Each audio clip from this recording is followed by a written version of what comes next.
Hey guys, Stefan here from ProjectLifeMaster.com. So I just got back from an amazing 10-day trip with my girlfriend. We went to California for 5 days, went to Venice Beach, Hollywood, Universal Studios. We did the Haunted Hayride in LA, which was amazing. Went to Anaheim for 2 days, went to Disneyland and the California Adventure Park. And then from there we flew to Dallas, Texas for the Tony Robbins seminar, Unleash the Power Within. It was actually my 7th time attending this event. Second time this year, and it was just awesome. I had so much fun, got to share it with my girlfriend, got to meet a lot of really amazing people that recognize me from my blog, from my Kindle course, everything that I do. So it was really cool to meet some of you guys that have been following me and watching my stuff and have benefited from it, and just kind of hearing your stories and how I've been able to help you. So I feel really touched for that whole experience. But I'll probably do some more videos about some of the things that I learned from that trip. But in this video, I want to talk to you guys about this new book that I picked out by Tony Robbins that I just got my hands on before it's even released on Amazon or anywhere else, and it's called Money Master the Game. In fact, it's this book right here. So this is an amazing book that Tony just released. He only released it to people at his seminar in Dallas, and I think it becomes available in November sometime. You can pre-order it on Amazon. But I've been reading this book, and it's basically a book where Tony is teaching some of the best financial strategies that he's learned, but also what he's learning from billionaires and the most richest people in the world. In fact, in this book, he goes out and he interviews some of the most successful, richest billionaires in the world, finding out what they do, what their mindset is with money, the beliefs and the strategies. So I've only read the first few chapters of the book. It's really amazing, so I do recommend you get your hands on it if you want to learn more about money, finances, investing and everything, and want to become financially free. And there's a story that I want to share with you guys, or a lesson I think that I want to share that I've gotten so far from this book, is actually just reading it last night. And what that is really identifying what money means to you. One thing that Tony describes is that we use money to meet our needs.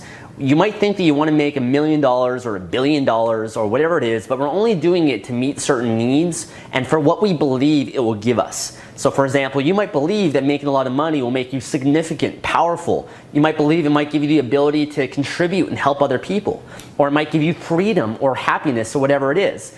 And I guess the first part that I want to share is that money is a vehicle that we believe will help us attain certain emotions, but the truth is that you can experience those emotions right now. You don't need all the paper, all the monies, all the digits in your bank account for you to experience that happiness, that freedom, that significance, that power to be able to contribute and give. You can give yourself that gift every day, and that's what my morning ritual is about. If you've watched that previous video that I have, it's giving yourself the gifts every single morning, the emotions, whatever it is that you need that you're trying to get out in the world, giving that to yourself, okay?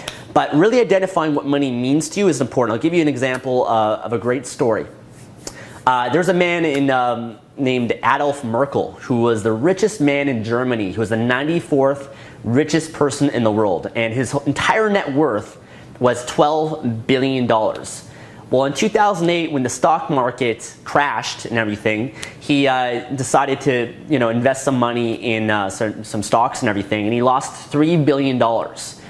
And so when he lost that $3 billion, he was devastated. He was depressed. He lost that identity that he was no longer the richest man in Germany, right? Because before then, it was such a status for him to be the richest man in Germany, and that meant so much for him. It meant that he was significant and powerful. And so he was no longer the richest man in Germany. As a result of this, he felt like he failed his family. And this man wrote a suicide note and jumped in front of a speeding train and killed himself. Here's a man who still had $9 billion left, okay, a $9 billion net worth, but because he lost $3 billion, what that meant to him, the loss of significance, the loss of identity, meant so much that he decided to kill himself. So I use that story as an example of how we attach money to our identity and we let it define what our worth is and who we are. Another example of a human being is Chuck Feeney. Chuck Feeney is also a billionaire, self-made billionaire. And like Merkel, he actually only has $1 million left in his name. Okay, he only has $1 million, and he was a billionaire. The difference between him was he decided to give away all his money. In fact, over the last 30 years, he's just been giving away all the money that he has to organizations, foundations, things that he's passionate about. And Chuck Feeney was actually the person that invented duty-free. You know when you walk through an airport and the duty-free and everything, that was actually his idea. And so what money meant for him was a way to contribute, to change lives, to make a difference. And this person never had a nice car, always lived below his means, never lived like a billionaire by any stretch of imagination, but he wasn't controlled by significance, he was controlled by contribution. And so I think, this story, I was reading it in the book and everything, it's pretty powerful. And it got me really thinking, what do I want money to represent for me? And you should ask yourself that question as well. What should money represent for you? What does it mean for you?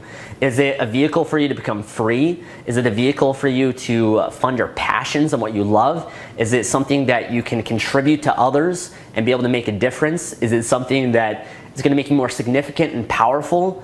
Because whatever need is driving you is going to affect your entire life.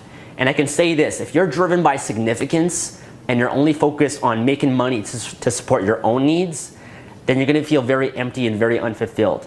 In my opinion, it's not until you grow and you give that you feel the aliveness of life. And contributing, making a difference, for me, the money that I make, all it means to me is a representation of the value that I've given. In fact, the more money that I make, it just means that I've given more value, because you can't make a lot of money unless you're providing an immense amount of value. When I had a month of $70,000, what excited me about that wasn't the amount of money, but the fact that, wow, I added so much value and helped so many people that all these people wanted to pay me, and I got to receive this amount of money as a reflection of the amount of value that I was able to produce in other people's lives. And so I believe that the more that I grow and the more that I give, the more successful I'll become. And money for me isn't as much about my own needs and what I'm going to get from it, but it's about finding ways that I can add more value to other people, make a difference for others, and I know that all the money that I want will come together for me as a result of that. So I just want to leave you guys off with this question. What does money mean for you? What does it represent for you? And really think about that and contemplate it and ask yourself, what am I driven by? Why am I so driven to make money? Is it, again, the freedom, significance, contribution? Maybe money is a vehicle for you to grow and evolve and improve yourself. Whatever it is, I think it's really important to get clear on that and find an empowering purpose so that money can serve you in your life and make you more fulfilled and enhance the quality of your life. So I want to leave you guys with that. I definitely recommend pick up this book, get it on